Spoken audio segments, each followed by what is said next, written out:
जय हिंद स्टूडेंट, उम्मीद करता हूं सभी स्वस्थ, मस्त, खुश और सुरक्षित होंगे। आज की वीडियो में डिस्कस करेंगे कुछ बहुत इंपॉर्टेंट टॉपिक्स पर। आज हम बात करेंगे स्टेनो 1224 भर्ती का एग्जाम जो कल कंडक्ट हुआ है, तो कैसा उसका एग्जाम आया था, क्या पेपर का लेवल था, इसके अलावा क्या उसकी एक्सपेक्टेड कट ऑफ जा सकती है, उस पर भी डिस्कस करेंगे। इसके अलावा जेई के बच्चे पूछ रहे थे कि जेई सिविल का एग्जाम कब तक कंडक्ट होगा, उस पर भी अपडेट सचिव जी की तरफ से आई है। इसके अलावा जेई इलेक्ट्रिकल मैकेनिकल की भर्ती कब तक कंडक्ट होगी, लोअर पीसीएस की भर्ती आपको कब तक देखने को मिलेगी। इसके अलावा एएनएम में क्या कोर्ट केस करना चाहिए, री एग्जाम को लेकर कोर्ट केस करना सही रहेगा नहीं रहेगा, उस पर भी डिस्कस करेंगे। उससे पहले चैनल पे जो भी नए हैं चैनल को लाइक और सब्सक्राइब कीजिएगा, वीडियो अच्छा लगे तो शेयर जरूर कीजिएगा। इसके अलावा इंस्टाग्राम और टेलीग्राम चैनल पर मुझको फॉलो करने के लिए दोनों का लिंक डिस्क्रिप्शन बॉक्स में मेंशन है, आप वहां जाकर मुझको फॉलो कर सकते हैं। चलिए चलते हैं वीडियो की ओर। तो सबसे पहले बात कर लेते हैं स्टेनो 1224 भर्ती को लेकर, ठीक है। तो देखिए इसमें जो लगभग टोटल पोस्ट है आपकी 1224 है और लगभग 45% बच्चों ने इस एग्जाम को अटेंड किया था, ठीक है। टोटल बच्चे जो इसमें शॉर्टलिस्टेड हुए थे वो लगभग 54,577 थे, लेकिन 45% बच्चों ने इस एग्जाम में आपका अटेंडेंस है, तो टोटल मान के चलिए 30,000 के आसपास बच्चों ने इस एग्जाम को अटेंड किया हुआ है। नियर अबाउट 30,000 बच्चों ने इस एग्जाम को अटेंड किया है 54,577 बच्चों में से, ठीक है। तो ये अच्छा खासा अमाउंट है, अच्छे खासे बच्चों ने इस एग्जाम को अटेंड किया था। अब पेपर का अगर आप लेवल बात करेंगे कि पेपर का लेवल इसमें क्या था, तो पेपर का लेवल लगभग मान के चलिए मॉडरेट था, ठीक है। ना ज्यादा हार्ड था ना ज्यादा आसान था, ठीक है। बहुत से बच्चों से आप सुन रहे होंगे कि वो कह रहे होंगे कि पेपर बहुत ही आसान आया हुआ था। ऐसा वो इसलिए कह रहे हैं कि बहुत सारे जो क्वेश्चन थे वो डायरेक्ट थे, ठीक है। डायरेक्ट क्वेश्चन थे, मतलब उसमें एकदम दिमाग लगाना ही नहीं था। अगर आपको पता है तो क्वेश्चन जो आसान थे वो एकदम ही आसान थे। जैसे WW का फुल फॉर्म पूछ लिया था कि WW का फुल फॉर्म क्या होता है। इसके अलावा आपके क्वेश्चंस रीजनिंग में भी बहुत से डायरेक्ट क्वेश्चंस पूछ लिए गए थे, ठीक है। जीएस में भी आपका डायरेक्ट पूछ लिया गया था कि नोबेल प्रीज का पीस प्राइज इस समय बहुत ही फेमस हुआ था डोनाल्ड ट्रम्प की वजह से, उस पर भी क्वेश्चन आपका आया हुआ था।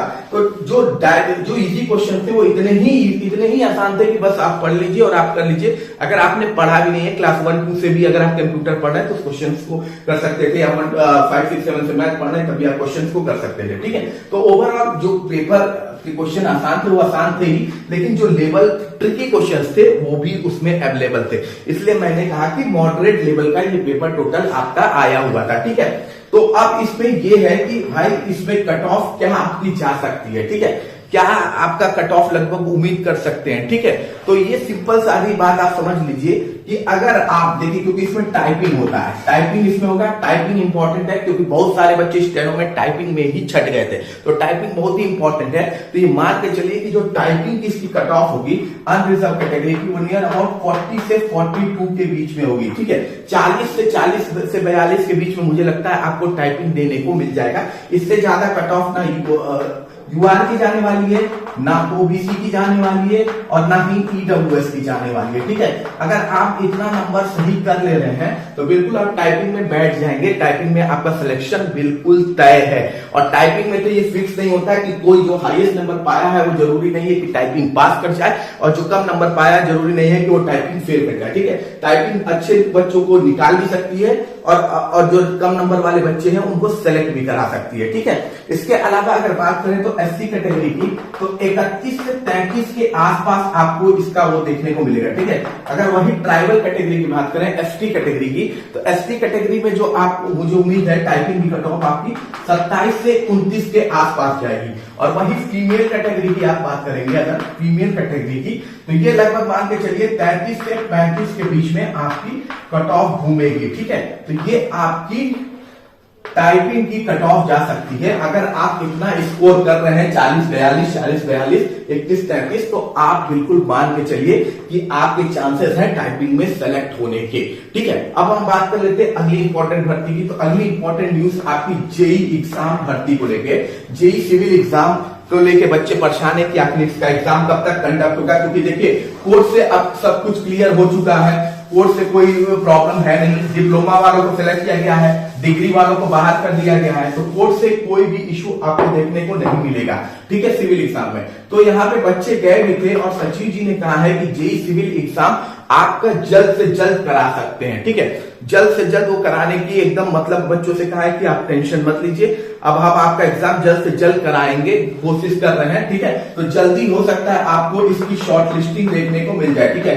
शॉर्ट लिस्टिंग देखने को जल्दी इसकी मिल जाएगी। देखिए शॉर्ट लिस्टिंग को लेकर इतना परेशान है बच्चे, लेकिन मैक्सिमम यही रहेगा कि 1 नंबर भी अगर आप पाए हैं तो आप शॉर्ट लिस्टेड हैं, ठीक है। डिप्लोमा में अगर आप 1 नंबर भी पाए हैं तो आप शॉर्ट लिस्टेड होंगे, ठीक है।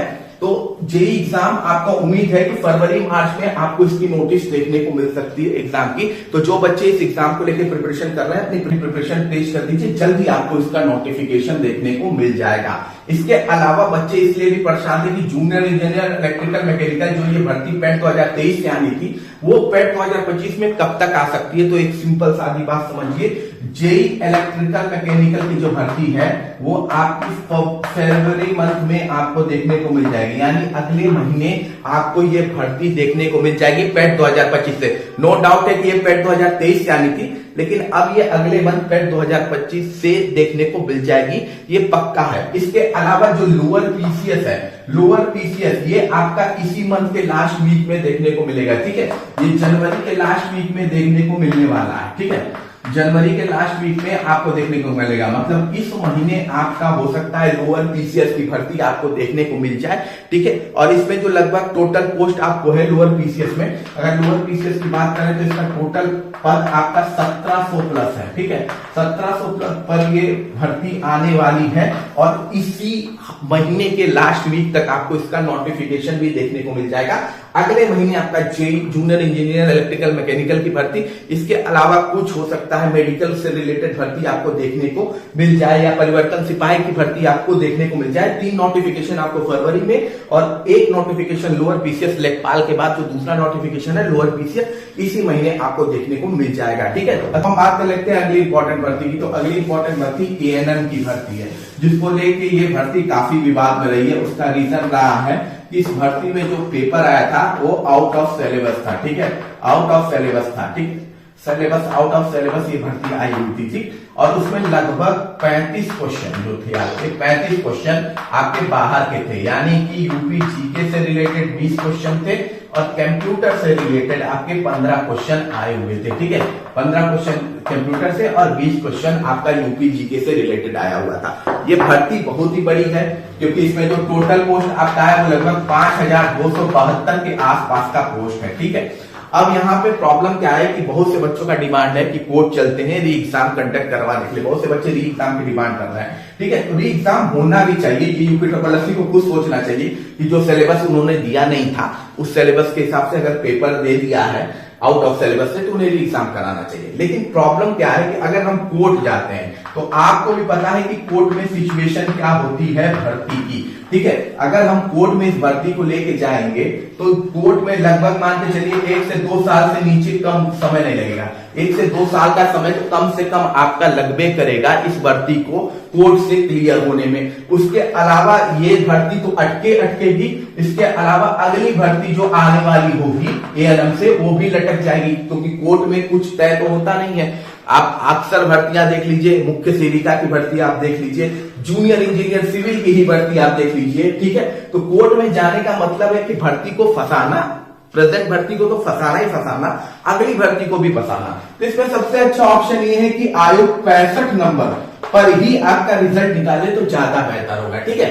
65 नंबर पे भी रिजल्ट निकाले, मुझे लगता है बाकी लोग भी इससे एग्री करेंगे कि टोटल जो 100 मार्क्स है उसमें 35 काट दे जो आउट ऑफ सिलेबस है, 65 में ही आपका आंसर निकाल ले, आपका रिजल्ट निकाले तो ज्यादा बेहतर होगा कंपेयर टू कोर्ट में जाने के। क्योंकि कोर्ट में जाने का मतलब है कि इस भर्ती को लगभग 2 साल तक के लिए लटका देना, 1 से 2 साल के लिए लटका देना, और इससे होगा क्या कि अगली भर्ती भी और डिले होती हुई नजर आएगी। तो बेस्ट ऑप्शन ये है या तो खुद से आयोग भी एग्जाम कराए, जो कि पॉसिबल है नहीं क्योंकि आयोग जल्दी आपका आंसर की भी जारी कर चुका है। तो ये आपका पॉसिबल है नहीं कि आयोग आपसे खुद से भी एग्जाम कराए, आयोग ये करता नहीं है। तो चांसेस क्या है कि ये हो सकता है कि 65 नंबर पे आपका रिजल्ट निकाला जाए। बाकी इसकी कट ऑफ मैंने ऑलरेडी आपको प्रीवियस वीडियो में बता रखी है। इसकी कट ऑफ नो डाउट है बहुत कम जाने वाली है क्योंकि पोस्ट भी अच्छी खासी इसमें है, ठीक है। तो इसकी कट ऑफ आपकी कम जाएगी, तो उसको लेकर आप बिल्कुल भी परेशान होने की जरूरत नहीं है। बाकी अगर कोई भी क्वेश्चन है तो आप कमेंट बॉक्स में पूछ सकते हैं। मिलते हैं अगली वीडियो में। जय हिंद,